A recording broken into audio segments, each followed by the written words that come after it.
In this video, I'll show you how to delete all photos from your Google Photos account quickly and also safely. If you find this helpful, don't forget to like and subscribe. Whether you're clearing your space or starting afresh, this method will help you wipe your photo library in just a few steps. The first thing you have to do is go to photos.google.com, then sign in with your Google account if you are not signed in yet. Then you see all your uploaded photos and also videos displayed in a timeline format. You can hover over the first photo and click the check mark at the top left corner. You can scroll down to the bottom of the page, then hold Shift and click the last photo. This will select everything in between. After selecting, click the trash bin icon at the top right to delete the selected photos. You'll be asked to confirm.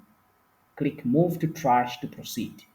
If you want to remove them permanently, go to Trash section on the left menu, then click Empty Trash. Once done, your Google Photo storage will be cleared and the space will start freeing up shortly. If you found this video helpful, please leave a like and subscribe for more videos like this. Otherwise, if you have any questions concerning deleting photos in Google Photos, drop them in the comments. I'll respond to you. Thank you for watching. I'll see you in the next one.